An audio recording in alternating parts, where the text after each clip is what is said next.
Good evening, everyone, and welcome to the Midlands African Chamber's Power Hour Business Development virtual live stream presented by Wells Fargo.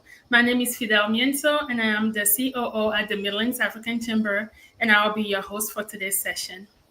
Tonight's conversation is titled Law Transformation with the Omaha Municipal Land Bank, OMLB, and it's all about how community members, developers, and entrepreneurs can work together to transform neglected or abandoned lots into thriving, productive spaces that uplift our neighborhoods and economy.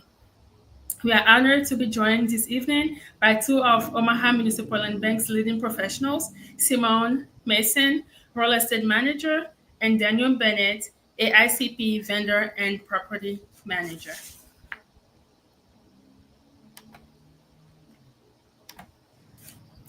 Simone Mason, an Omaha native with several years of experience in all avenues of real estate management, Simone has been a licensed real estate agent in Nebraska since 2017 and in Iowa since 2023. Her passion for real estate began with her grandfather, an architect specializing in high-profile educational and institutional buildings. Though she earned her bachelor's degree from UNL in textile design and marketing, Simone soon followed in her grandfather's footsteps, shifting to a career in real estate. She has served as the education chair of the Omaha chapter of the Institute of Real Estate Management for the past 3 years and holds the industry's top designations, CPM and CAPS. Simone is deeply committed to real estate investing, educational growth, and serving her community. Next up, we have Daniel Bennett. Also an Omaha native, Daniel brings a wealth of experience in community planning and engagement. He's an expert in planning, zoning, and redevelopment strategies, and has a special passion for neighborhood revitalization.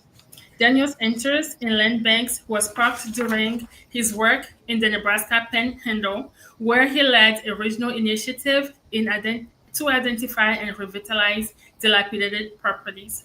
Before joining the Omaha Municipal Land Bank, Daniel worked with Civic Nebraska, facilitating civic learning workshops and discussions statewide. He is also conversational in Spanish and enjoys music, the outdoors, and volunteering. Simone and Daniel, we're honored to have you all join us this evening. Thank you for joining me. Thank you for having us. Thank you very much for having us. Great to be here. Of course. We'll now turn it over to Simone and Daniel for their presentation. You now have the floor. And I'm going to add the presentation to the stage. You may take it away. Okay, great. Well, thank you very much for having us. It's great to be here and chat with you all, and we're excited and looking forward to hearing what questions you have about the land bank, about redevelopment. We're passionate about this work and excited to share it with you. So I'm going to get us started. We'll jump right into the agenda for today, and then Simone is going to add the color commentary at the beginning here and then take it away partway through. So let's get going. Here's just a little bit of an overview of what we're going to be talking about today. First of all, for those who are maybe not familiar with land banking or the Omaha Municipal Land Bank, we're going to tell you a little bit about how we got started and why the leaders that created the land bank did so in the first place. We'll dive in a little bit to the data that tells a story about the impact that the land bank has made, talk about ways you can partner with us, and then Simone's going to cover the sales process. And finally, please be thinking of questions, because that's where we can really dig into the learning and share our answers to what you want to know. So first of all, if you're not familiar with the Omaha Municipal Land Bank, we're an organization that was set up about 10 years ago to address vacant, abandoned, and dilapidated properties. These are properties that are a problem for communities. They're a drain on resources. There's usually not a lot happening. And they're places where there could be thriving homes and neighborhoods. And so prior to the land bank being set up, there weren't a lot of tools to be able to address this problem. You either had to wait for someone to purchase the property or wait for it to go through the code enforcement process or through some kind of a foreclosure process. So the land bank was a new tool that the city of Omaha could use to be able to address these vacant properties and turn them back over to people who want to do something productive with them. And so that's our mission, is to empower Omaha to support sustainable and thriving communities by equitably transforming neglected properties. And ultimately, our vision is that the neighborhoods that you find these properties in are going to be thriving, living up to their full potential, and plentiful with opportunities with a good quality of life. So here's just a really high-level overview about the program areas of the land bank. First of all, to be a land bank, you have to have land. So that's the property acquisition process. We acquire properties that are rejected by the open market.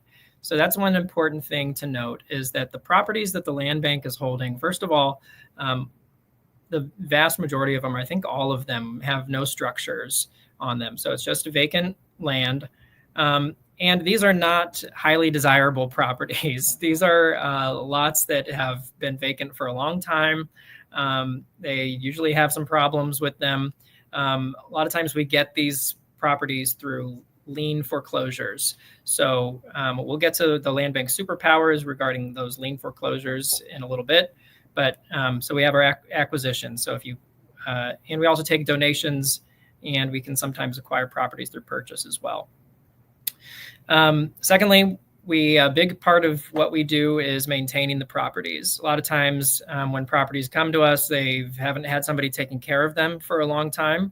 So a big part of our mission is just being good neighbors, taking care of the properties that we own, keeping the grass mowed, removing the debris and trash, removing dangerous trees and fallen branches. That's a big part of stabilizing the properties and stabilizing the blocks and neighborhoods that we're working in. And then lastly, we would prefer not to hold on to these properties for a long time. So that's where the dispositions comes in. And that's Simone's specialty on the real estate side of things, is being able to get those properties back in the hands of people who have ideas for redevelopment, to do housing, and to transform those lots to be community assets. This restores the local tax base and ultimately provides those neighborhoods and all of our institutions with a boost.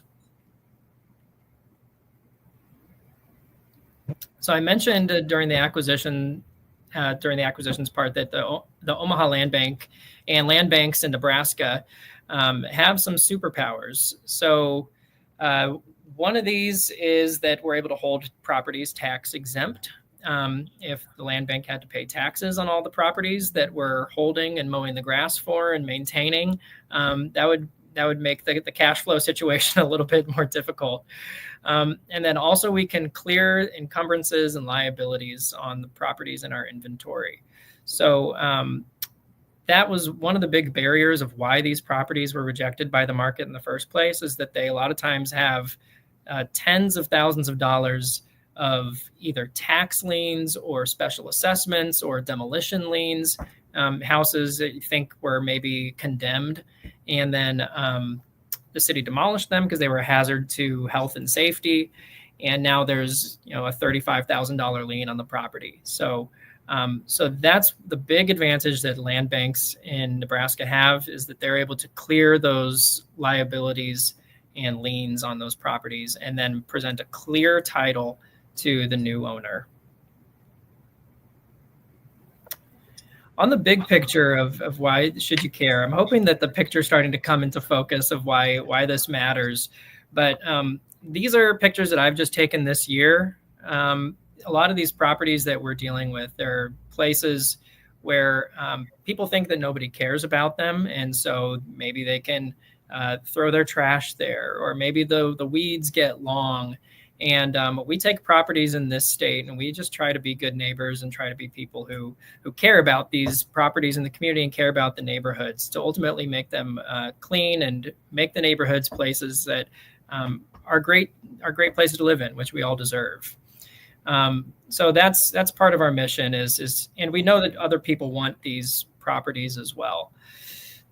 So another example of why this should you care, I want to take an example of a couple properties that were in our depository program. The land bank is able to hold currently for 1 year properties for other nonprofits. So if a nonprofit was interested in a piece of land, maybe it's got some liens on it, we can take that property on, clear the liens, and turn it back over to the nonprofit. So these are some properties that we were holding for Holy Name Housing Development Corporation. This is on 3331 Maple Street. So these were some depository properties, and you can see here, this is the state that we found it in. After turning it back over to the Housing Corporation, they put some new houses in. Obviously, for the properties in question here, that had a huge difference. The tax base jumps up. You have people living there. We all know there's a housing shortage, and so there's new houses that are available for folks to be able to live in. But here's the other thing that I wanted to mention. If you look down the block, this is that same street. If you just facing, what would this be? West instead of east, in the same spot that we were looking before. This is what it looked like before those houses were redeveloped. And this is what it looks like after.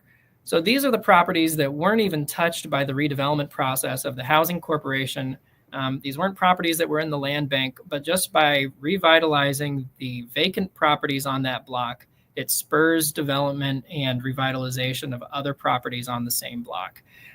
So that's really the rising tide lifts all boats. And that's a big piece of why investing in the work that the land bank does will have like a multiplying effect on the neighborhood.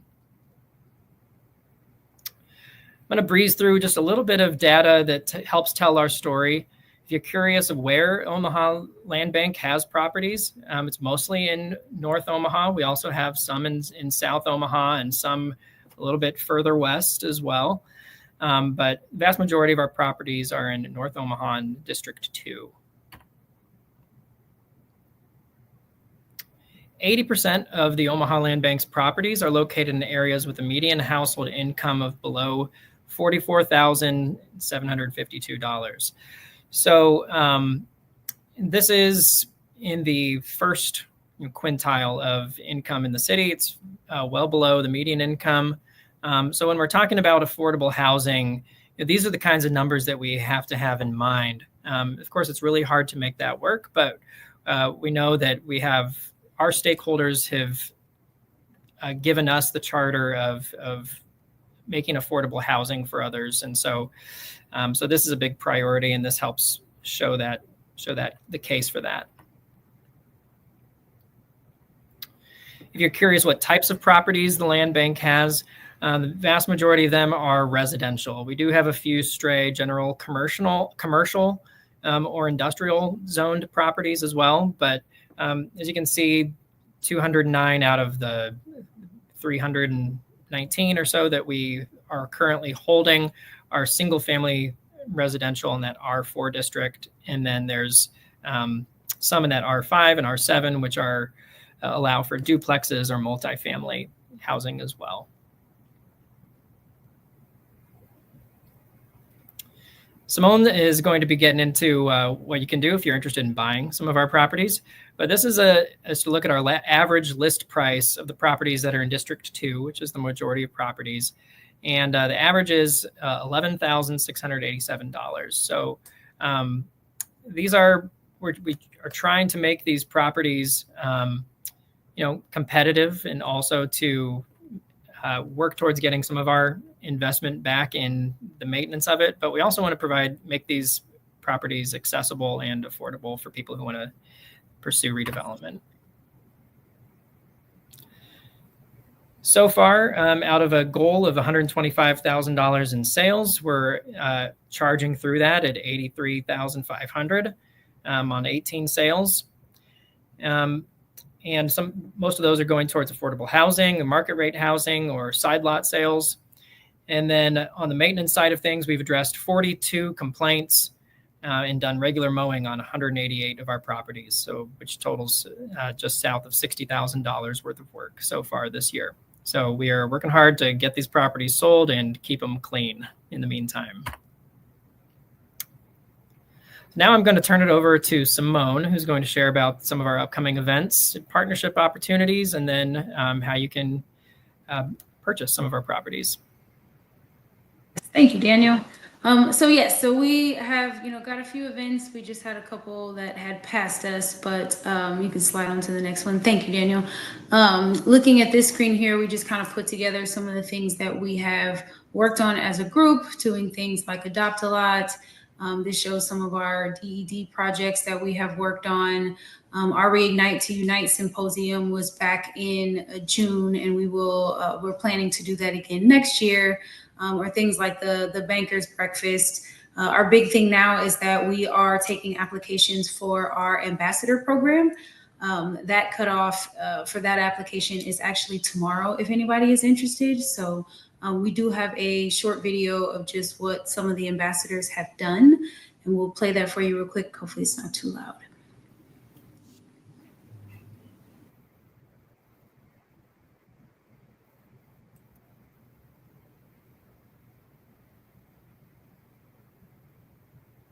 Do you have any sound? Not so much. It might not have sound, so. Oh no, that's okay. Well, yeah, these are some of the old cohorts that are just showing like what they have done and why they chose to get into ambassadors, to be active members of the community and basically learn from us, and we are learning from you how we can better the community, and you'll learn a lot more of the background behind the land bank and what we do and how you can get involved.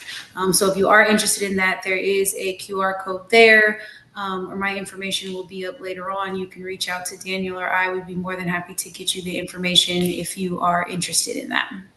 Okay, great narration, thanks.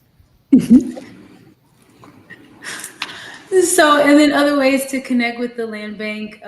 Daniel will be the person who does more of the vendor side. So he will keep track of this, but we are always looking for new vendors to work with. So, each year we will put out RFPs to get quotes on, what vendors can do. So you never know what we will need. So, anybody that that can do lawn service, snow removal, tree removal, foundation removal. These are things that we always just need to have a plethora of options for. And so if you are interested in that, there's a QR code there. And again, you can reach out to Daniel or I, and we'd be happy to connect you with one another to be able to get on that vendor list with the land bank. All right, and then we will go through our sales process here. We'll keep it fairly high level. So you don't get too deep into it, but if you're interested in more, by all means, feel free to reach out. So right now there are really 4 major ways that you can purchase properties from the land bank. You've got the standard inventory, which are single lots that are listed throughout the city. We have land assemblies, which are multiple lots, 2 or more, that are directly next to one another that we have bunched together and we are selling collectively. You have side lot sales. So these are lands, if you are a homeowner that is next to a lot that belongs to the land bank, you can purchase that lot as an expansion of your lot. Applicants have purchased those to be able to put driveways on, garages. They have fenced off those properties and fenced off that land and put gardens on there, or just being able to maintain or have additional areas for their families or for themselves, in addition to have some generational wealth and build on the wealth that they already have through their home ownership next door. And then the last one is the shovel-ready lots. These are with the DED or state funds that we have received, and we have used those dollars to clear the encumbrances that have been on lots. Daniel can tell you more about, removing things like fire hydrants, foundations, tires, all sorts of random things that are on lots, on top of removing trees or bushes and things to make them shovel ready so that a developer can come in and develop right away versus having to spend thousands of dollars. And Daniel can tell you he's spent upwards of $75,000 on some lots just removing the things that are there. So these are barriers that we clear so that the developers don't have to pay those costs, which allow them to build and make money and pass that savings on to those that buy or rent these properties in the future. Still going. So this guy just breaks down. Daniel had a map earlier of our website, omahalandbank.org. Being able to find these lots, if you go to like purchase lots, it will open this and will give you this screen off to the side where you are able to specifically select if you are doing standard inventory, land assembly. So you are able to download that list if necessary. Or, off to the side, you can separate these things based on things the city has considered buildable. You can break these down based on zoning, based on zip code, square footage that you're looking for, the cost that you're looking for. So there are just some details that if you want to specifically see where things are located, this will help you break that down. On top of, you can zoom in on this map and you are able to click these lots that are listed here. These are all the lots that are listed under the land bank. So if you're looking for something that's in a specific area nearby your home or, nearby whatever area you're looking for, you are able to do that just coming from our map right on our website. Thank you, Daniel. So quick overview. Lot transformation from start to finish really happens in 5 steps. So you have the pre-application, the application, we kind of talk about the approval process and the timeline from start to finish, our closing requirements and some compliance monitoring. So, as a start, before you go through that pre-application, group kind of helps me out with this to see what kind of lot, what are you interested in and what kind of concept are you looking to do. So then we'll go to the next step. You can change that, Daniel. Thank you. Of the pre-application tips. So, due diligence is extremely important. And I always suggest to applicants to get your toolbox ready. It is very important that you work with the city. I know we get a lot of confusion that they think that, we are the city or we do things together, and we do work with the city, but the city has their own rules and guidelines and, things that are a requirement in order to build. So part of our pre-application process is asking, have you communicated with the city and do you understand what they are going to require of you? Some of our lots have utility lines already on them, and then some of them don't. So it is something that you will want to know. Again, we get a lot of our lots through the tax lien foreclosure process, so we don't always know if there are utility lines there. So you will want to understand as a developer if they have utilities or if you are going to need to have those installed and what kind of cost will go with that. So the purpose of getting that toolbox ready and speaking with the city, zoning, the planning desk is just to understand what is required of you and what will be needed. So, if it's something you will need to rezone or replat, you will want to understand that process and what that looks like. And we can certainly, help guide you through those things, but the people that can give you the most information, it is absolutely the city. Also, a thing to suggest in that application process is just being realistic. It is important to understand if you're going to need a construction team or what kind of supplies you will need if you start to have those applications or have those people have your list ready. I see a lot of people that they want to go through the application and then go get their team ready, and it doesn't always work out in the manner that they want it to. I tell applicants a lot as well that the land is not flying off the shelves. So you don't have to feel like if you don't apply for it today, that it's going to be gone tomorrow. That is usually not the case. So if you see something that, you really like, it is important to have all those details ready before you do the application process. I'll tell applicants as well, I think getting approved for the land from the land bank is the easier process in going through the city and your true development. So there's a lot more work that you are going to do with the city versus with us. So again, talking with the cities will help you understand what your budget is and what is practical with your timelines. Affordable housing versus not affordable housing is a big question that we receive a lot as well. We go off of HUD's definition of affordable housing, which means that the cost of housing would cost 30% of or less of their gross income.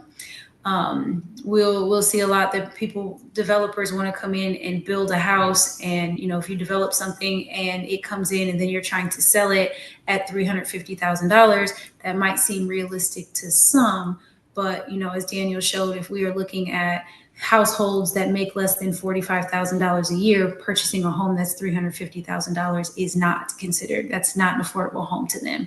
And that's not realistic. So, just understanding, are you getting assistance? Are you getting grants? What makes that affordable housing versus not? And then timelines for completion. I will see a lot of applications that come through saying we could be done in 6 months. And, if you haven't even applied for your permits and whatnot, it could very well be a year, year and a half, or 2 years. So just being realistic with yourself to understand what those timelines are for your completion, because this is what the land bank is holding you to. And then eligible versus ineligible buyers. Part of our background check is searching if you have had a foreclosure or if you are applying for a lot that was previously foreclosed on that you were the owner of. The land bank will not sell that lot back to you. So if you have any questions about that, by all means, feel free to reach out to any of us or, specifically me. I'd be happy to answer those for you. In the application, it will ask you quite a few details. It'll get a lot deeper in what you're attempting to do because they are looking at your overall project. So this is real estate. You are always welcome to make an offer. It may or may not be, accepted. And there's a committee that makes that decision on if they wish to accept offers, counter. They usually don't decline offers, so they'll, usually make some sort of a counter. But they are making that judgment based on the proposed use and your plans that you have put forward. It'll ask you about financing if you're intending to do this with cash, if you want to go get a construction loan, if you are applying for grants. It'll ask you those details. And then a big thing for the land bank. We started doing community impact or community, what was the word I'm looking for? We use the community to get feedback to understand what it is they want to see. So we ask about impact statements to understand if you have truly communicated with the community or if you are kind of in tune with that pulse of what is needed in the area. Obviously housing is a major thing for us, but there are different things that could be needed in different areas. And so those impact statements and how it will affect the community around you are important to us as well. So it's very important that you fully complete the application. You'd be surprised how many people don't put enough information on there, and it makes it very hard to grade, essentially. So Gru tells you on the side that details are very important, and those explanations are key when we are communicating your story to the committee and ultimately to the board that decides if they wish to sell you that lot. And then paying the application fee. Application fees are $25.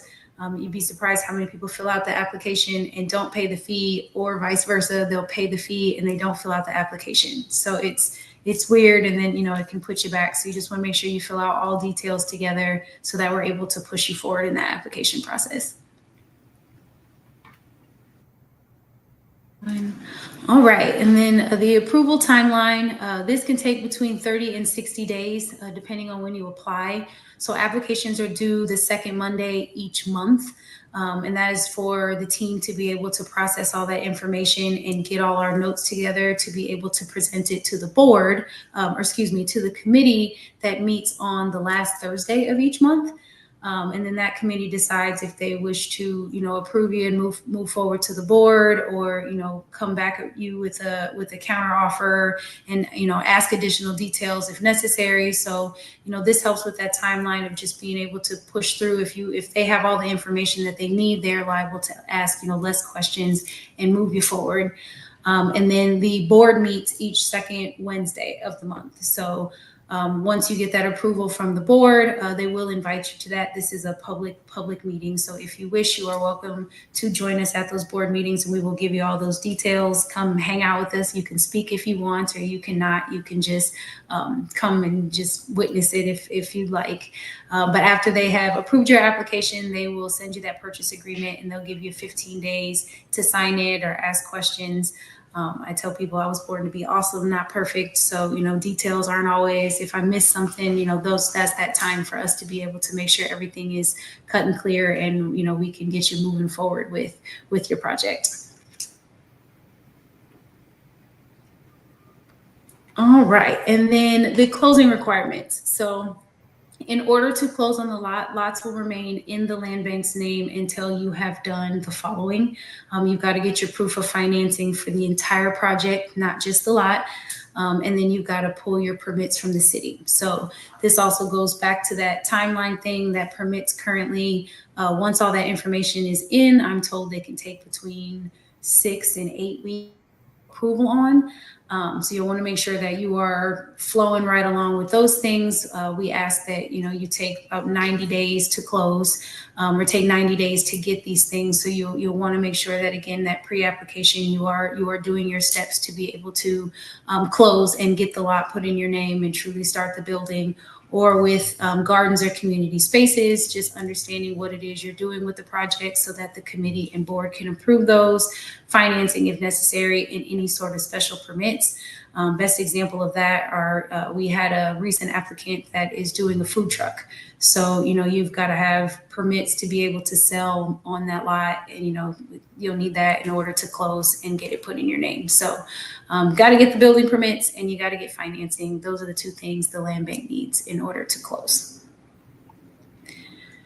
So after closing, you still can't quite get rid of me. You can go to the next slide, Daniel. Thank you. You go into compliance monitoring, where we will reach out quarterly to just kind of determine where you are in your project. If you are needing any assistance, if we can connect you with anyone, you'd be surprised. Sometimes you're applying for grants, something might fall through, so then you might go apply for something else. I always tell people it's an open line of communication. So if you just kind of let me know what's going on and what it is that you need, I can connect you with people or resources that can assist you. But if I don't know you're struggling with something, then it's hard to assist. So we won't leave you hanging. We stick with you through to the very end. So we will quarterly check in with you and just ask, what's going on. And as you send us those final details, once it's all completed, then our in-house counsel will release those deed restrictions. The restriction in the purchase agreement, it does state that you're supposed to have things built within 2 years, or technically the land bank could take it back from you. Obviously, we don't want to do that. We want to have, successful projects, and we want you to come back to the land bank to purchase land, to purchase more and do another project versus, trying to, buy back a lot and just do some steps. So we are here to help, and we want to see you succeed. So these are important. Let's stay on all our stuff. All right, and then more ways to connect. We recently started this month. Actually, we did our first session on Tuesday, that we are doing this virtual pop-up clinic. We have been doing this on the third Tuesdays each month because the applications are due that second Monday of the month. The goal is to make sure that before the application is due, you are able to come ask questions. I encourage applicants or interested parties that if there is something specific that you're needing, if you're struggling to connect with the city or struggling to connect with some sort of funding person, if there's somebody that I can invite to, be on this clinic with me for you to be able to directly ask them questions, if you let me know, I'm happy to reach out to who I can and try to get them connected. Or if you're just having questions about the application, what something means, you can pop in and out of this whenever. We just, I've given a 2-hour window to this that you could they do it via Zoom. So if you are interested in that, it should be on our website, or again, reach out to me with questions, and, again, happy to connect you with whoever you need connecting to have a successful project. Okay. Oh, that's it. Goodness. All right. Questions and answers. Awesome. That is great. Thank you so much, Simone and Daniel, for such an insightful presentation. Now let's dive right into some questions. I did post in the chat that our viewers can post their questions in there. So as the questions come through, I will make sure you guys are aware so that we can respond to them. But in the meantime, I do have some questions myself for you, so we'll get started with those. So let's begin with the foundation. So Omaha Municipal Land Bank focuses on transforming properties the open market has passed over. Why is it important for a city like Omaha to have a public tool like a land bank to address vacancies and neglect in underserved neighborhoods? Yeah. I can take a shot at that at first, and then Simone, feel free to jump in. So my background is in community planning, and while most of my time that I've been working, I've was working in small towns. But there's a lot of similar problems here in Omaha as well. And that's just that when you have these properties that the numbers don't add up for people to purchase them in the open market. And there's other issues too, like with the title or with the liens or absentee owner. And in the meantime, it's as we mentioned in the presentation, it's a drain on resources. There's public safety to potentially patrol the lot, to issue nuisance ordinances, to abate problems, and so that's all a tax drain, and you don't have any of the development that would be contributing to the tax base. And so to be able to have this tool, it really is sort of the first step in being able to have control and being able to get things moving forward. Because until you have that site control, things can just languish and areas remain unchanged for decades, literally. So being able to have this tool, we're able to be proactive, and we're able to use our network of partners to be able to connect them with people who want to do those things and be able to deal with those issues on those properties. Awesome, excellent. Simone, do you have anything to add to that? I will just add in. Daniel said about most everything, but they say that these things are rejected in the open market. But a lot of these lots, they are wanted. They are in good areas. They are in places that can be developed. And the problem is just those encumbrances and those liens. Yeah. When you look at a lot, that you might be able to buy cheaply, but having a $35,000 demo lien that you would have to pay if you wish to purchase that lot makes it unreasonable if you're a developer. So this is where our superpowers come in with the land bank, to be able to get something and clear those liens, so then you can pay that true value for the lot and truly develop on it. So sometimes it's the timelines of everything, that the foreclosure process is not a quick process by any means. But yeah, just being able to use our powers, and it gives developers that time to kind of watch it and understand, hey, this is what we're looking to do. It allows them to properly plan. And, then when we take those lots and we're able to clear those things and put them back in the hands of developers, they're ready to hit the ground running. Exactly. That is awesome. So given that over 80% of the Omaha Municipal Land Bank properties are in areas with household incomes below $45,000, why does equitable redevelopment matter? And how does the Omaha Land Bank help ensure that revitalization does not lead to displacement? Stab that one, Daniel. Sure. Yes. So the first part of that, if you could repeat the first part of that question again, actually. Yes. Given that over 80% of Omaha Land Bank's properties are in areas with households income under or below $45,000, why does equitable redevelopment matter? Oh. And how does the Omaha Municipal Land Bank help ensure that revitalization doesn't lead to displacement? Yeah, well, to the equitable redevelopment, partly it goes down to the mission of the properties that we're dealing with. And my idea of equity is, you're putting in, more of the attention where the attention is needed. And so, that's where ideally we'd want to be putting in, we're partially, publicly funded. And so I think that's where we want to be putting in those dollars, as to where, the private market's not going to take care of it itself. And so being able to put that attention into these properties to ensure that all neighborhoods in the city are able to be kept clean and are able to be places of opportunity for housing and for people to live. That's a really important part of the mission here.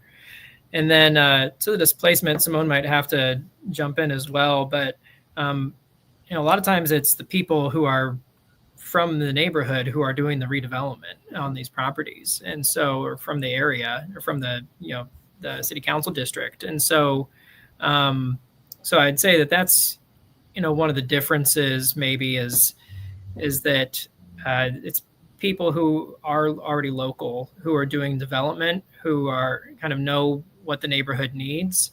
And in addition to wanting to maybe make a little bit of a profit, are doing it because they care about the community. And so I'll see if Simone has anything else to add to that.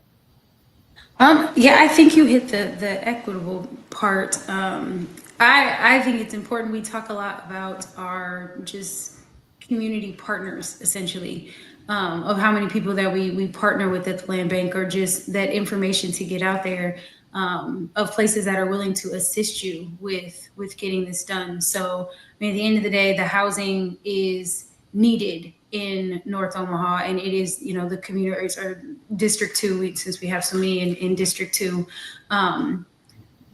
But there's so many community people that have assistance to be able to get you that immediate equity, which is something that we can help with at the land bank, and then being able to get assistance through TIF funding, through the low income, the housing tax credit, through Spark, or Front Porch, a lot of different groups that will help fund these things for you to be able to come in and redevelop an area and be able to build something on vacant land that the community members right here can utilize.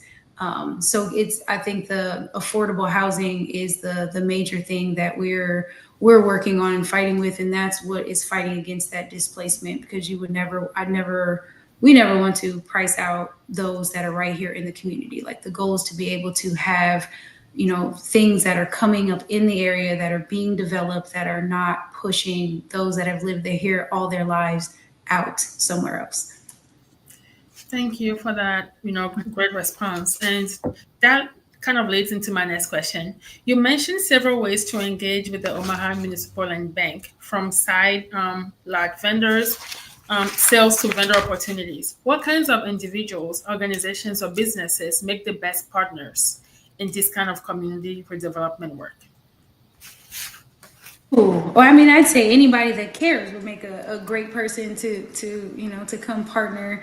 And then our goal is always to, or mine at least, is to spread education and information. So through programs like our ambassador program, these are people that are here in the community that care about what's going on. So being able to arm them with, education, with how to do something. You have the Spark Developers Academy that will go through how you can develop something from start to finish. So I always say knowledge is power. So there are so many ways to spread that information, and anybody who's interested can absolutely be an ally to the land bank.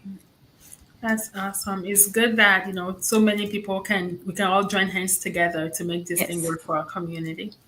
That makes sense. And for folks who are new to this, what are some misconceptions people often have about the land banks or buying city-owned property? I think we got all the money. Right. It's still a nonprofit, so we hear a lot, that it's we can't do everything.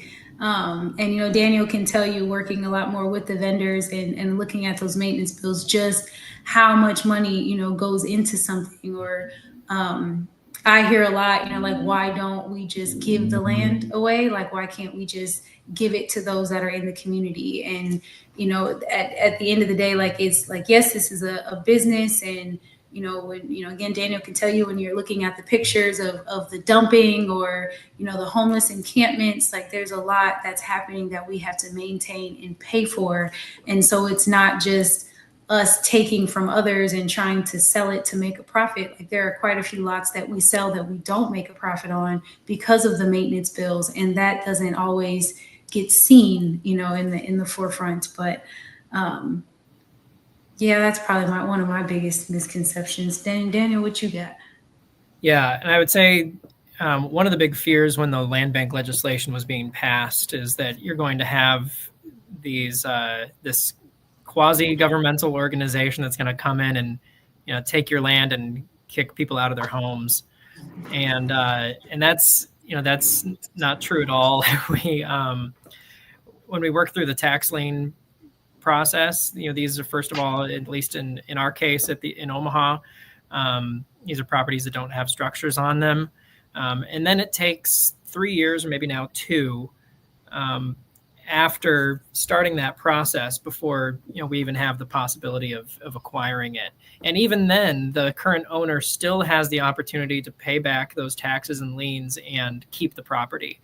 And so yeah, the idea that we're able to just swoop in and take someone's property out from under them is not true. It's a lot more complicated than that, and that's not the goals of the land bank at all. So thank you for that clarification, because the goal is to have people work, other organizations, individuals, or businesses work with you guys, to get our city to a better place. So it's good to know, like, for people to know that, okay, if I want to do this, these are the steps. This is what is actually going to happen, versus them thinking one thing versus another, or people just spreading rumors or myths out there. So Thank you for clarifying that. Now let's talk about process. The steps for purchasing from the Omaha Municipal Land Bank are clear but detailed. What are the most important things first-time applicants should know to submit a strong proposal? I know you've mentioned before how people will actually complete an application and not pay their fees, or vice versa. Please help us out. But I'd stick with, I'd say, again, it's communicating with the city. Like, you are going to want to create a good relationship with somebody at the city to, be able to know who your contact is, or who you can regularly communicate with to get your questions answered. And then, just in that application, it's being detailed. I tell people, like, being the real estate manager, I am not the one that makes the decision on your application. So my job is to present your application, your story, and sell your dream. And I am more than happy to do that for absolutely anybody. But if the more information I have, the more information I can pass along. So it is not a short application. It is not, the easiest application, but just, if you're letting me know the full details of what you're trying to do, or if you've started your dream and you've been planning and want to submit those things, like, those are the things that even the committee or the board wants to see, because it helps them judge just how serious you are. If you've already done some of that groundwork, prior to applying, and they're able to see that, they know that you're that much further, and they have that faith that you can be that much more successful. Thank you for that great insight. People always sometimes forget about how to actually package a product, or how to package their application, or how to tell their story.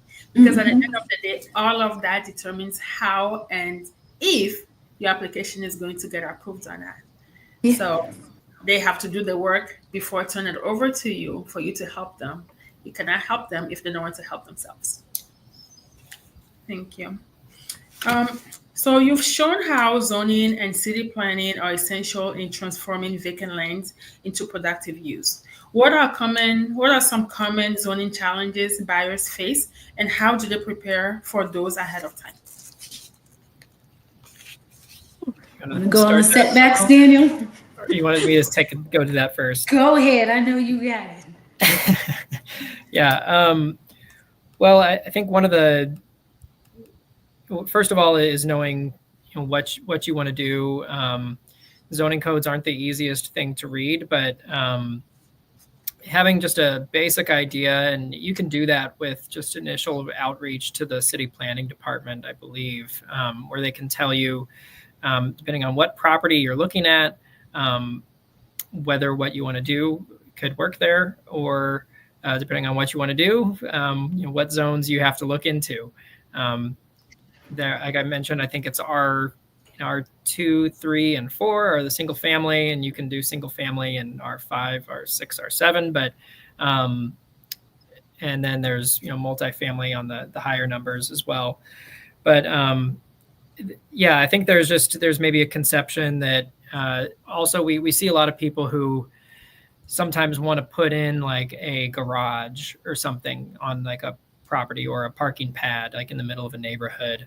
And that can run into issues. A lot of times you have to put like a dwelling or a house there first before you can put in some kind of a garage or parking pad or something like that. So really the important thing is just to check with the city and have someone help you understand the code of what you're trying to do and where you're trying to do it. Anything else that you see from the process standpoint, Simone? No, I think you kind of hit the nail on the head. That is important, and that goes back to that pre-application portion of speaking with city planning and explaining to them what you're trying to do, so then they can help you understand what kind of setbacks you have and if you're going to have any issues based on that, or something needs to be zoned or replatted differently, based on what you're trying to do. So, right. And that's a good point too. Of if there's something that's a barrier, a lot of times there should be a good reason for the regulation.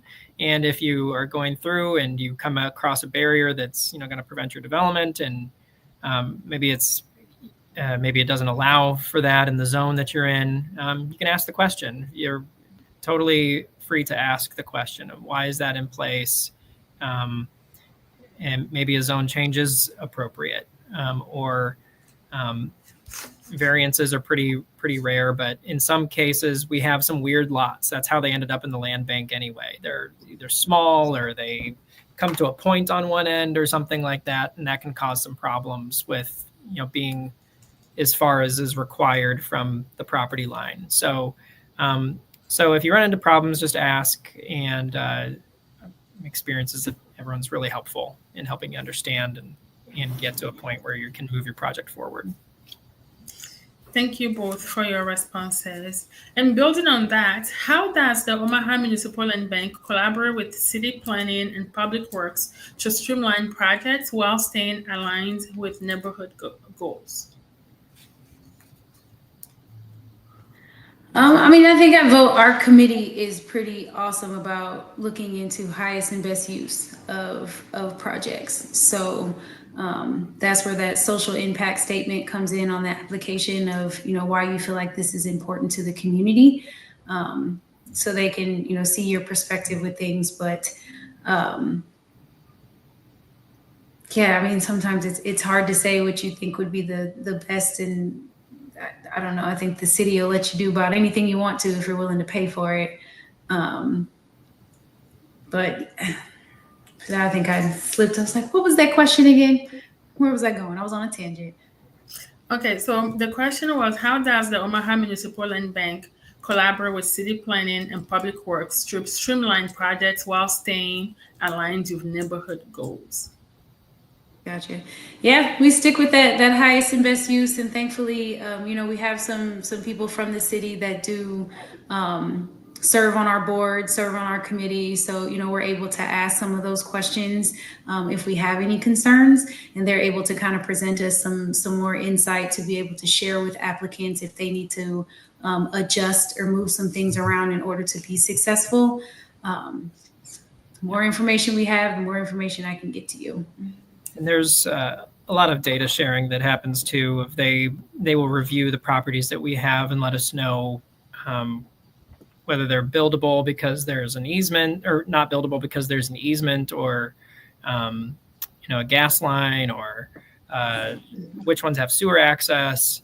So a lot of information sharing, and we also, the city of Omaha owns some properties as well, and so sometimes if we'll look for where the properties are next to each other, and maybe there's an opportunity to collaborate, or maybe there's been transfers from the city of Omaha to, or purchases that the land bank has made of city of Omaha properties in the past. And so there's a lot of collaboration that way. All right, awesome. Thank you. We're almost at the end of our session today, but I have one last question for you guys. You share success stories and future targets like affordable housing and commercial land development. What does success look like for the Omaha Municipal Land Bank in the next 3 to 5 years, and how can the public help shape that future? Yeah, well, this is good timing for that question. We're actually in the process of revamping our strategic plan. The last one was from 2022 to 2025. And in later this fall, we're going to have a 10-year anniversary celebration for the Omaha Land Bank and an annual meeting in which we'll reveal the priorities for the next 3 years as well. So if you're in the Omaha area and you'd be interested in that, be watching for that event, because that would be a great thing to attend. We'll have some speakers there as well. But anyway, more to your question, what are we looking at going forward? Of course, we're going to stick to our core functions of acquiring, stabilizing, and then turning back over those vacant, abandoned, dilapidated properties.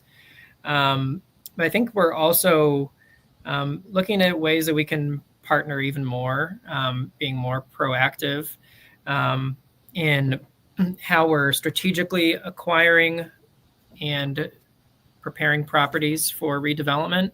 One program that has been mentioned a couple times here has been the Shovel Ready project, and that's taking these properties that are maybe fully forested and have a pile of old fire hydrants and public works equipment like buried in it. How do we have more funding and energy to be able to take care of those problems and get those properties cleaned up? So sticking with our core mission and activities and being even more proactive, I think, is a good start to pull back the curtain on that a little bit. Awesome. Thank you guys so much, for just joining me today and providing such insights into the work that you guys do and how we can make our city better. Before we close, here are a few upcoming MAC events we'd like to share with you all to keep on your calendar. Nominations for our 2025 MAC Gratitude Awards are open through July 31st at www.fundmac.org. Nominate someone who's making a difference in the community. Applications are also open for our next MAC Accelerator cohort starting on September 29th. This immersive program is designed for early-stage entrepreneurs ready to grow their business with expert mentorship, training, and community support. Apply by August 31st at www.midlandsafricanchamber.com. We are now also accepting applications for our 2025 to 2026 academic year. Our Rising CEOs program empowers high school students with the tools to become future business leaders through mentorship, business education, and leadership development. Apply now at www.fundmac.org/risingceos. Our next wrap event takes place Thursday, August 7th, providing youth professionals and entrepreneurs with free access to professional attire, grooming resources, and career readiness tools. Stay tuned for registration details via email and our website, midlandsafricanchamber.com. Our next Power Hour will be coming up in August, and please just follow us so you know of the date and the topic to be announced soon via email and our social media platform.